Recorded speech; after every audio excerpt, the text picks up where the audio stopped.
नमस्कार।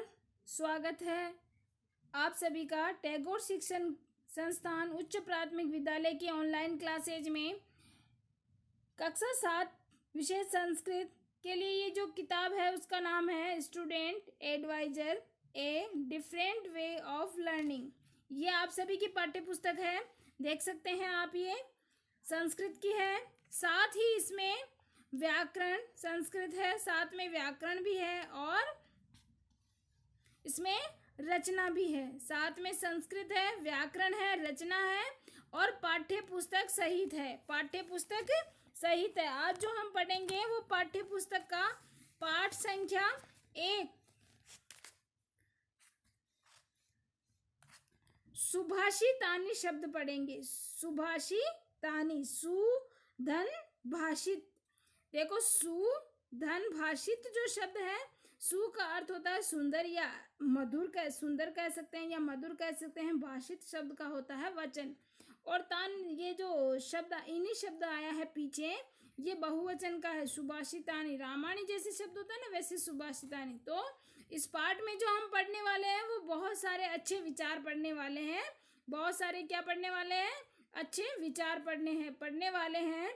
रुचिरा है ये, अपनी पाठ्य पुस्तक का नाम है रुचिरा और द्वितीय भाग है, यानी कि दूसरा भाग है। जो प्रथम भाग रहता है वो तो कक्षा 6 के लिए रहता है। द्वितीय भाग है यानी दूसरा जो भाग है वो रहता है कक्षा 7 के लिए, और जो तीसरा भाग रहता है वो कक्षा 8 के लिए रहता है। तो ये कक्षा 7 के लिए रुचिरा का दूसरा भाग है। और सुभाषितानि यानी कि इसमें हम बहुत सारे अच्छे विचार पढ़ने वाले हैं। बहुवचन है ये, सुभाषित शब्द का बहुवचन है सुभाषितानि, यानी कि इसमें हम बहुत सारे अच्छे विचार पढ़ने वाले हैं। सबसे पहले श्लोक देखिए। श्लोक है इस पाठ में आपके, पृथ्व्याम त्रीणि रत्नानि जलमन्नं सुभाषितम् मूढ़ैः पाषाण खंडेषु रत्न संज्ञा विधीयते। अब इसका अन्वय भी आया है इसमें, यानी संस्कृत में ही इसका सरल रूप आया है। जलम अन्नम सुभाषितम च इति त्रीणि एव पृथ्व्याम रत्नानि सन्ति।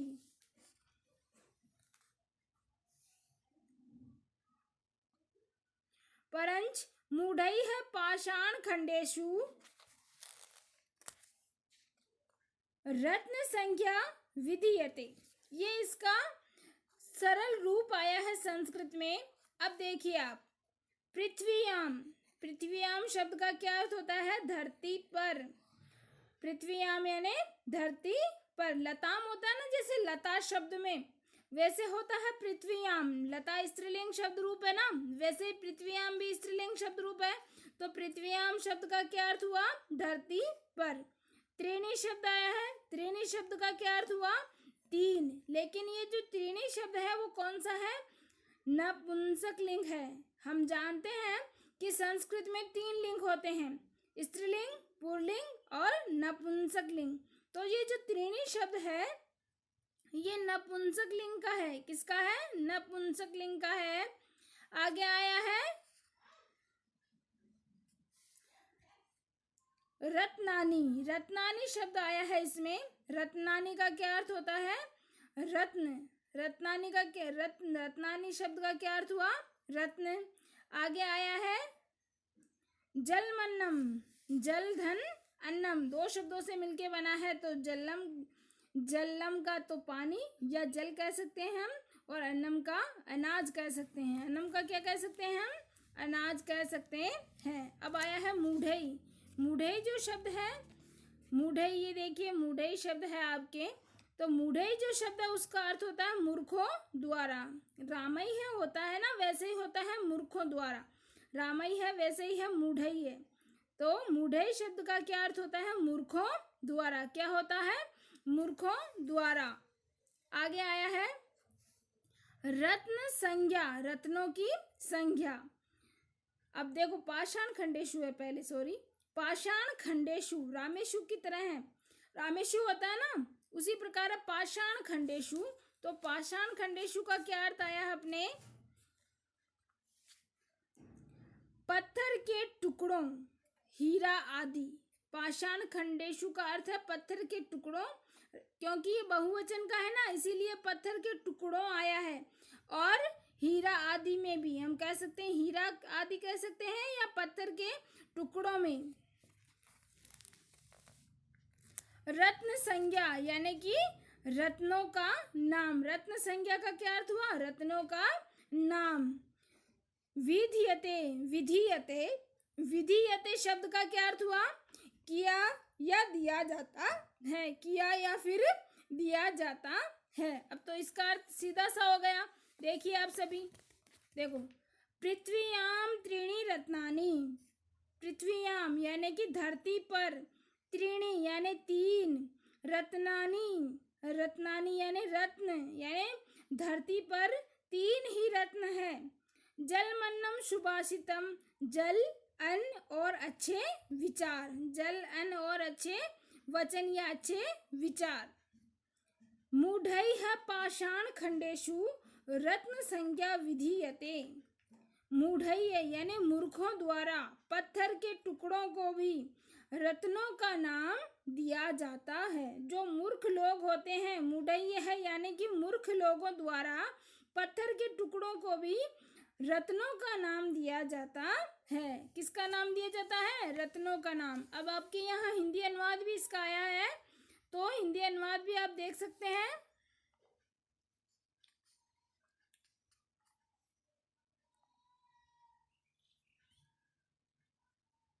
देखिए हिंदी अनुवाद, इस धरती पर तीन ही रत्न है। इस धरती पर क्या है? तीन ही रत्न है, पानी, अनाज और अच्छे वचन। पानी, अनाज और अच्छे वचन,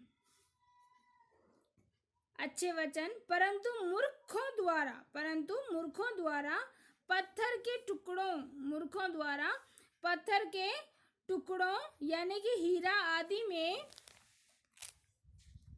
रत्नों की संज्ञा यानी रत्नों का नाम दिया जाता है। कहने का मतलब ये है, अर्थात मूर्ख लोग हीरा आदि को ही रत्न कहते हैं। जो मूर्ख लोग होते हैं वो हीरा आदि को ही रत्न का नाम देते हैं।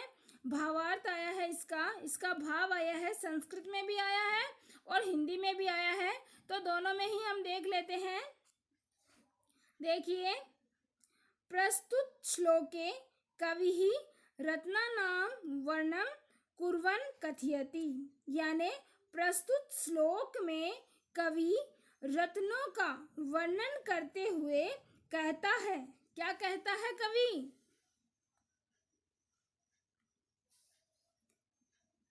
मानवाय यानी मनुष्य को सुख शांतियुपेतम, सुख शांतियुपेतम शब्द का अर्थ होता है सुख और शांति से, जीवनम यानी कि जीवन, यापयितुम यानी कि व्यतीत करने के लिए, यापयितुम शब्द का अर्थ होता है व्यतीत करने के लिए, व्यतीत करने के लिए। अन्न जल सुभाषितानाम यानी कि अन्न जल और अच्छे वचन की, अन्न जल और अच्छे वचन की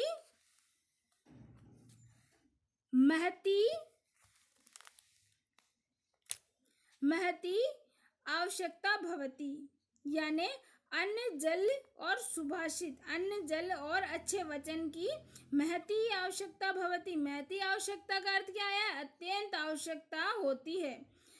अत्यंत, महती यानी अत्यंत, आवश्यकता यानी आवश्यकता, भवति यानी होती है। अतः यानी इसीलिए, व्यावहारिक शब्द का अर्थ आया है व्यावहारिक, रूपेण यानी कि रूप से, रूपेण यानी कि रूप से, रूपेण जो शब्द आया है यहाँ पे इसका अर्थ हुआ रूप से। अस्मिन यानी कि इस, संसारे यानी कि संसार में, एतानी यानी कि ये, एतानी यानी ये, त्रीणि यानी कि तीन, रत्नानि यानी कि रत्न, एव यानी ही, भवंती यानी होते हैं। भवंती यानी क्या? होते हैं। कौन कौन से रत्न होते हैं अभी हम आगे देखेंगे। परंच, परंच यानी परंतु या लेकिन, मूढ़ा पाषाण खंडान, मूर्ख लोग पत्थर के, मूर्ख लोग, मूढ़ा यानी मूर्ख लोग, पाषाण खंडान यानी पत्थर के टुकड़ों,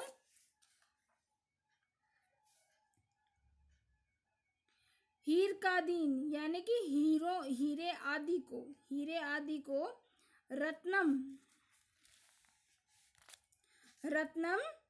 मन्यन्ते यानी कि रत्न को मान लेते हैं, यानी कि हीरे आदि को रत्न मान लेते हैं। इस प्रकार हमारा प्रथम श्लोक खत्म हो चुका है। अब दूसरा श्लोक देखिए सभी। तो कहने का मतलब एक बार वापिस हिंदी अनुवाद बता रही हूँ मैं श्लोक का, ताकि आपको अच्छे से याद हो जाए कि पृथ्व्याम त्रीणि रत्नानि जलमन्नम सुभाषितम मूढ़ैः पाषाण खंडेषु रत्न संख्या विधीयते।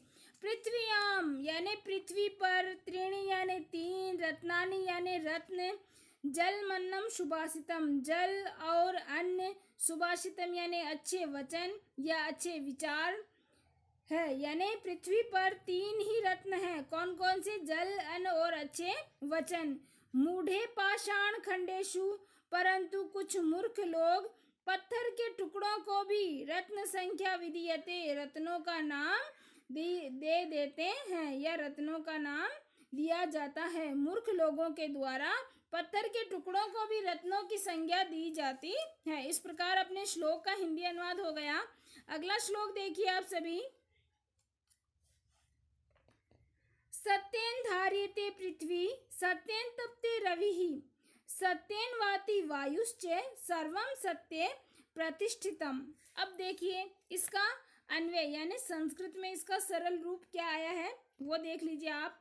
पृथ्वी सत्येन धार्यते, रविः सत्येन तप्ते वायुश्च, सत्येन वाति अतः सर्व सत्ये प्रतिष्ठितम अस्ति। ये इसका सरल रूप आया है। अब हम इन शब्दों के अर्थ देख लेते हैं, अर्थात हिंदी अनुवाद भी देख लेते हैं। देखिए, सत्येन सत्य के द्वारा। अब रामेण जो शब्द होता है ना, रामेण वैसे ही होता है सत्येन। तो सत्येन यानी सत्य के द्वारा, धार्यते यानी कि धारण की जाती है, पृथ्वी यानी कि धरती, सत्येन यानी सत्य के द्वारा, धार्यते यानी धारण की जाती है, पृथ्वी यानी धरती, सत्येन यानी सत्य के द्वारा, तपते है या तपते जो शब्द आया यानी कि ये देखिए तपता है। रवि ही शब्द का अर्थ होता है सूर्य। रवि शब्द का क्या अर्थ होता है? सूर्य। फिर वापिस आया है सत्येन, तो सत्येन यानी कि सत्य के द्वारा, वाति यानी बहती है, वायुश्च वायुधन च, वायुश्च यानी कि वायु, च यानी और, सर्वम यानी सब कुछ, सत्य यानी सत्य पर। सत्य शब्द रामे की तरह है। जिस प्रकार सप्तमी विभक्ति में एक वचन में रामे होता है, वैसे ही है सत्य। सत्य शब्द का अर्थ हुआ सत्य पर। प्रतिष्ठितम शब्द का अर्थ होता है स्थित या फिर निर्भर कह सकते हैं हम। स्थित या फिर हम कह सकते हैं निर्भर। क्या कह सकते हैं? स्थित या फिर हम कह सकते हैं निर्भर। तो इसका हिंदी अनुवाद देखिए आप क्या आया है। सत्येन धार्यते पृथ्वी, सत्येन तपते रविः, सत्येन धार्यते पृथ्वी, जो पृथ्वी है यानी जो धरती है, धरती सत्य से धारण की जाती है। जो धरती है वह सत्य से धारण की जाती है। सत्येन तपते रविः, सत्य सूर्य सत्य से तपता है। सूर्य जो है वो किससे तपता है? सत्य से तपता है। सत्येन वाति वायुश्च, सत्येन वाति वायुश्च, और सत्य से ही हवा चलती है। और सत्य से ही क्या? हवा चलती है। सर्वं सत्ये प्रतिष्ठितम, सर्वं सत्ये प्रतिष्ठितम, सब कुछ सत्य में स्थित है। सब कुछ ही सत्य में स्थित है, अर्थात सब कुछ सत्य पर ही निर्भर है। सब कुछ किस पे निर्भर है? सत्य पर ही निर्भर है। तो कहने का अब इसमें एक बार इसका भावार्थ भी देख लेते हैं हम। भावार्थ में क्या आया है वो देख लेते हैं हम। अस्मिन श्लोके यानी कि इस श्लोक में कवि ही यानी कवि सत्यस्य महत्वम वर्णनम कुर्वन्ति कथयति। इस श्लोक में देखिए यहाँ पे इसका हिंदी अनुवाद भी है। देखिए ये रहा। इस श्लोक में कवि सत्य का वर्णन करते हुए कहते हैं, कवि सत्य का वर्णन करते हुए क्या कहते हैं वो देखेंगे हम। यत इयम का क्या अर्थ आया है आपके हिंदी अनुवाद में देख लीजिए आप सभी एक बार। यत इयम का अर्थ आया है कि यत यानी वैसे तो जो होता है, इयम यानी इसमें की आया है। इसमें इयम शब्द का अर्थ इसमें थोड़ा अलग आया है आपके, इसमें यही आया है तो हम यही पढ़ लेते हैं। यह आया है इसमें इयम शब्द का अर्थ, तो यह पढ़ते हैं हम। देखिए यत इयम यानी यह है कि, यत यानी कि, इयम यानी यह, यत यानी कि और इयम यानी यह। पृथ्वी यह है कि पृथ्वी सत्येन धारणम कुर्वती। जो पृथ्वी है वो सत्य को क्या करती है? धारण करती है। आप यहाँ हिंदी अनुवाद में भी देख सकते हैं, यही लिखा हुआ है। पृथ्वी सत्य से, ये देखिए यहाँ पे, पृथ्वी सत्य से धारण की जाती है। जो पृथ्वी है वो सत्य के द्वारा या सत्य से ही धारण की जाती है। पृथ्वी सत्य से ही धारण की जाती है। यानी कि यत इयम पृथ्वी सत्येन धार्यते, यानी कि यह पृथ्वी सत्य से धारण की जाती है। किससे धारण की जाती है? सत्य से धारण की जाती है। सत्येनेव भास्करः तप्ते, सत्येनेव भास्करः तप्ते। अब सत्येनेव भास्करः तप्ते का क्या अर्थ हुआ? सत्य से ही सूर्य तपता है। सत्य से ही क्या? सूर्य तपता है। सत्येन, अब यहाँ देखिए ये रहा, वायुश्चापी सत्येन वहती, और वायु भी सत्य से ही बहती है, और वायु भी सत्य से ही क्या बहती है। अब आगे क्या आया है? अतः संपूर्ण संसारे सत्य अवस्थितः अस्ति। तो इसका क्या अर्थ आया है इसमें? देखिए, इसीलिए संपूर्ण संसार सत्य में ही क्या है? स्थित है या फिर निर्भर है। इसीलिए संपूर्ण संसार सत्य पर ही स्थित है या सत्य में ही स्थित है। क्योंकि अब देखिए यहाँ पे आया है यतो ही शब्द का अर्थ होता है क्योंकि। यतो ही शब्द का क्या अर्थ होता है? क्योंकि सत्य एव शिवम अस्ति, सत्य एव शिवम अस्ति, यानी कि अर्थात सब कुछ सत्य पर ही निर्भर है। यानी सत्य एव शिवम यानी सत्य ही क्या है?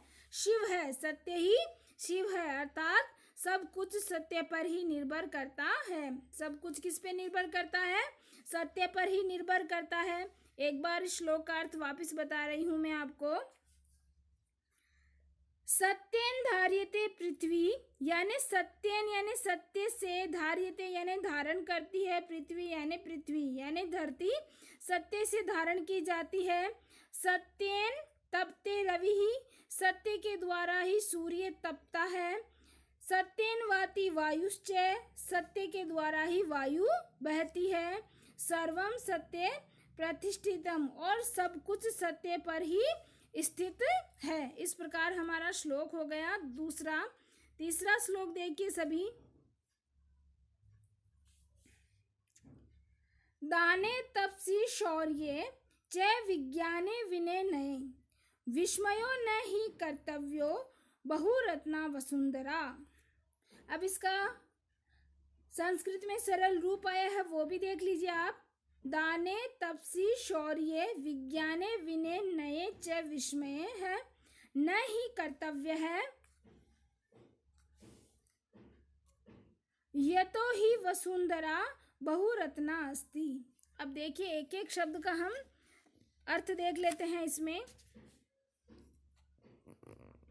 जैसे दाने रामे की तरह है, तो दान पर, दाने शब्द का क्या अर्थ हुआ? दान पर। तपसी यानी तपस्या पर, शौर्य यानी शौर्य या बल पर भी कह सकते हैं। च शब्द का अर्थ होता है और, च शब्द का क्या अर्थ होता है? और। विज्ञान यानी विशेष ज्ञान पर, विनय यानी नम्रता में, विनय यानी क्या? नम्रता में। नए शब्द का क्या अर्थ होता है? नीति में, नए शब्द का क्या अर्थ होता है? नीति में। और च शब्द का अर्थ अभी मैंने आपको पहले भी बताया था, च का अर्थ मैंने बताया था और, च का मैंने और बताया था। विस्मय शब्द जो आया है, विस्मय शब्द का अर्थ आया है आश्चर्य, विस्मय शब्द का क्या अर्थ आया है? आश्चर्य आया है। न शब्द का अर्थ क्या आया है? नहीं यानी कि नहीं। कर्तव्य शब्द का अर्थ क्या आया है? करना चाहिए। बहुरत्ना, बहुरत्ना जो शब्द आया है उसका अर्थ इसमें क्या आया है? अनेक रत्नों वाली, बहुरत्ना का अर्थ आया है अनेक रत्नों वाली। वसुंधरा यानी कि पृथ्वी। अब इसका क्या अर्थ हुआ? इसका अर्थ हम यही देख लेते हैं एक बार। देखिए, दाने तपसी शौर्य च, यानी दान, दान पर, तपस्या पर और बल पर, दान पर, तपस्या पर और बल पर।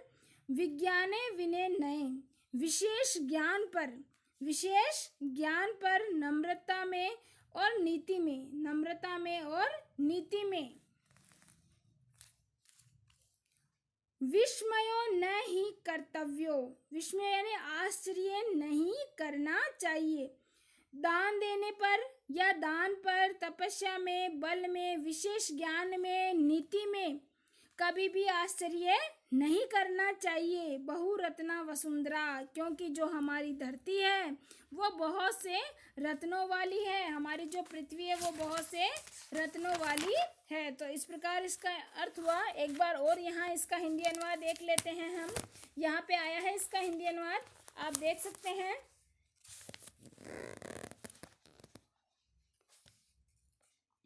देखिए, दान, तप, बल, विशेष ज्ञान, दान, तप, बल, विशेष ज्ञान, विनम्रता और नीति पर आश्चर्य नहीं करना चाहिए। दान, तप, बल, विशेष ज्ञान, विनम्रता और नीति पर आश्चर्य नहीं करना चाहिए, क्योंकि पृथ्वी पर अनेक रत्न हैं। क्योंकि जो ये पृथ्वी है, ये जो धरती है उस पर क्या है? अनेक रत्न है। अर्थात कहने का मतलब क्या है कि इनके अतिरिक्त भी बहुत सारे रत्न हैं। ये हो गया इसका हिंदी अनुवाद। अब इसका हम भावार्थ भी देख लेते हैं एक बार। भावार्थ संस्कृत में भी आया है और हिंदी में भी इसका भावार्थ आया है। अस्मिन् श्लोके कविः वसुंधरा इति शब्दस्य सार्थकतां वर्णयन् कथयति, यानी कि इसका हिंदी अनुवाद क्या हुआ? इसका हिंदी अनुवाद हुआ, आप देख सकते हैं यहाँ इसका हिंदी अनुवाद दिया गया है। अस्मिन् श्लोके यानी कि इस श्लोक में कवि ने वसुंधरा यानी कि धरती, इस श्लोक में कवि ने धरती या वसुंधरा शब्द की सार्थकता का वर्णन करते हुए कहा है। वर्णन करते हुए क्या कहा है कवि ने, वो देख लेते हैं हम एक बार। यत् इयं पृथ्वी बहुनी रत्नानि धारयति, यत् इयं यानी कि यह, यत् यानी यत् की, यत् शब्द का अर्थ होता है कि, इयं यानी यह, कि यह पृथ्वी बहुत से रत्नों को धारण करती है। ये जो धरती है वो बहुत सारे रत्नों को क्या करती है? धारण करती है। क्या करती है? बहुत सारे रत्नों को धारण करती है। अतः दाने तपसी शौर्य, अतः दाने तपसी शौर्य, विज्ञाने विनय नये च विस्मयः न ही कर्तव्यम यतो ही इयं पृथ्वी अनेकानि रत्नानि धारयति। अतः एव वसुंधरा इति उच्यते, यानी कि क्या कहा इसमें, ये जो पृथ्वी है वो बहुत से रत्नों को धारण करती है। ये जो हमारी वसुंधरा है, ये जो पृथ्वी है बहुत से रत्नों को क्या करती है? धारण करती है। अतः या इसीलिए क्या? इसीलिए दान, तप, बल, विशेष या विशिष्ट ज्ञान में, विनम्रता में और नीति पर आश्चर्य नहीं करना चाहिए। इनमें आश्चर्य हमें कभी भी नहीं करना चाहिए, क्योंकि ये जो पृथ्वी है वो अनेक रत्नों को धारण करने वाली है। पृथ्वी है अनेक रत्नों को क्या करने वाली है? धारण करने वाली है। क्या करने वाली है? धारण करने वाली है। एक बार इस श्लोक का हिंदी अनुवाद वापस बता रही हूं मैं आपको। दाने तपसी शौर्य च, दान पर, दान, तपस्या और बल पर। हम ऐसे भी बोल सकते हैं इसको, या हम ऐसे भी बोल सकते हैं दान पर, तपस्या पर और विषय और बल पर। यानी कि दान, तप और बल पर विशेष विज्ञाने विनय नहीं। विज्ञाने विनय यानी कि विशेष, विज्ञाने यानी कि विशेष ज्ञान, विनय यानी नम्रता में और नय यानी नीति में। यानी कि विशेष ज्ञान पर विनम्रता में और नीति में, विनम्रता में और नीति में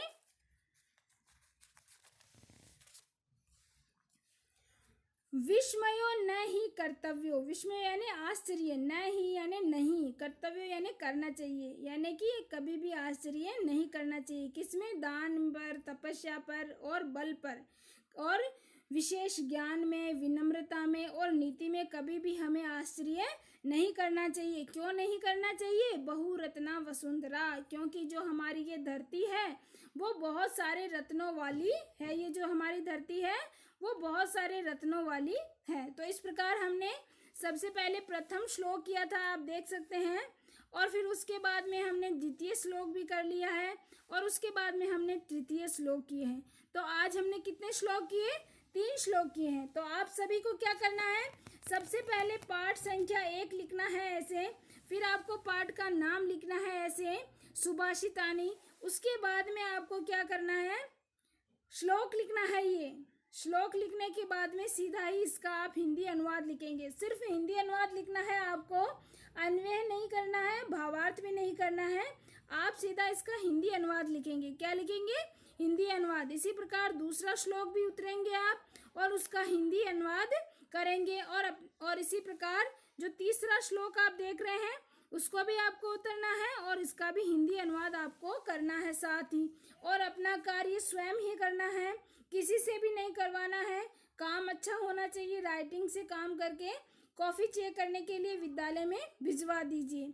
अगले जो श्लोक है वो हम जल्द ही पढ़ेंगे। धन्यवाद।